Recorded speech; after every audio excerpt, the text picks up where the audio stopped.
It's your day in tech history, and it's brought to you by our friends over at Carbonite, where you can get a 15-day free trial by going over to geekazine.com/carbon free. Hey everybody, Jeffrey Powers here, and I welcome you to the Day in Tech History at dayintechhistory.com. It's part of the Tech Podcast Network. You can subscribe via iTunes, Zune, or Stitcher Internet Radio. Our Twitter is Day in Tech Hist, and all show notes are on the wiki page if you want to follow along. Now let's find out what happened on this day, your day in tech history.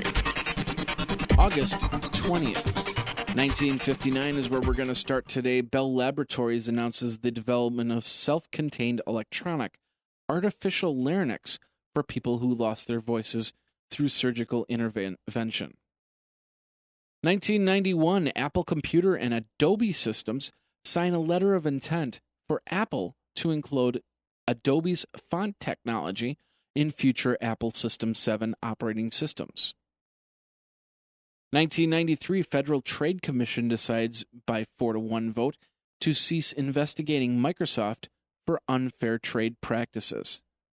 They notify Microsoft that it's proceeding with its own antitrust investigation focusing on DOS marketing practices. The European Commission also begins its own independent investigation. 1995, George Johnston of New York Times reminisces about obsolete computer hardware and software in a column titled, "Let's Boot Up the Trash 80 and Play Some Oldies." That was in 1995, by the way. Think about that. 1998, Yahoo launches Yahoo Small Business. And in 1999, the San Jose Mercury News reports that the Quantum Corporation plans to lay off 615 employees, which is about 1/4 of their entire workforce. They do a 12-month restructuring plan, and it was projected to save the company more than $100 million by 2001.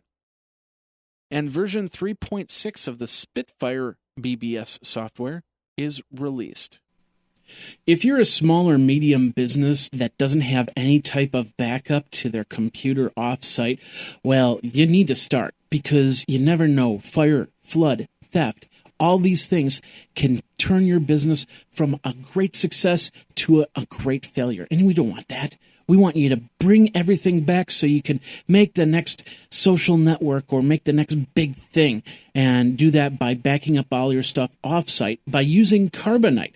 Now, they have Pro plans and server plans. Pro plans starting at $269.99 a year, and server plans starting at $799.99 a year.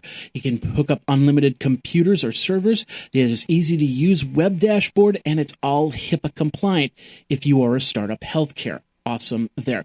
Check it all out. Go over to geekazine.com/carbonite, geekazine.com/carbonite, and back up now, back up often, back up all the time using Carbonite. Now let's get back into your day in tech history. 2001, AMD announces the 1.1 gigahertz Athlon 4 processor for portable computers.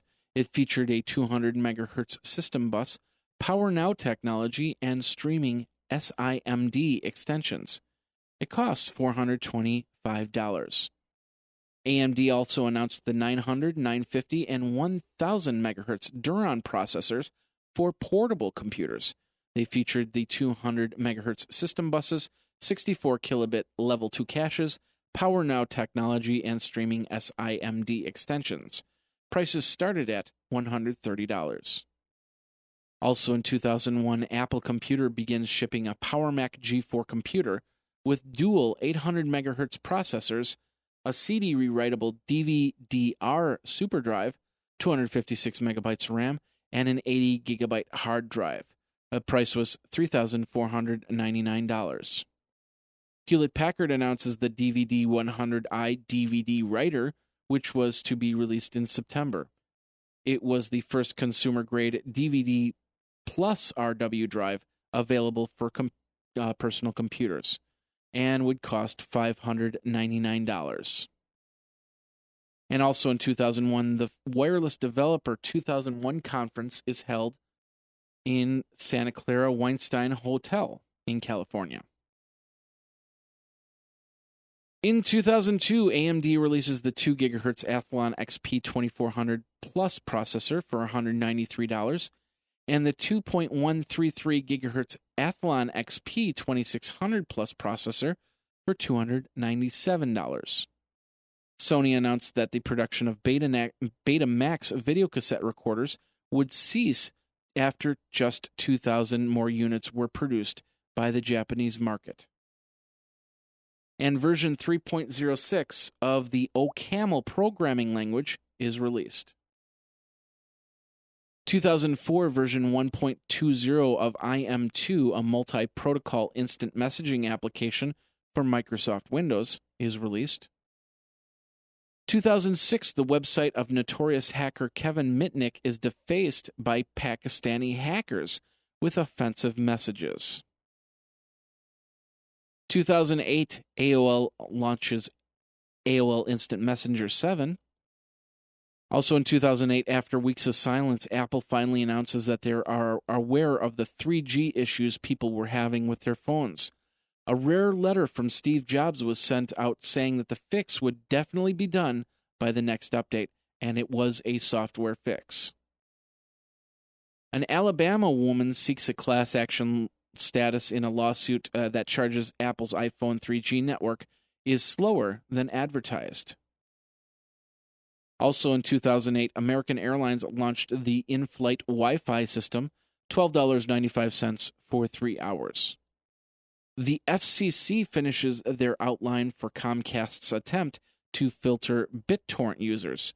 They gave Comcast 30 days to submit its network management compliance plan for approval.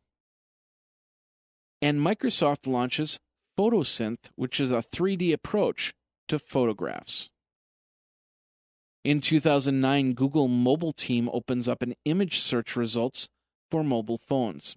Any phone that could display images could use the search functionality. And in 2010, Google and Yahoo were found not liable for allegedly defaming an Argentine entertainer.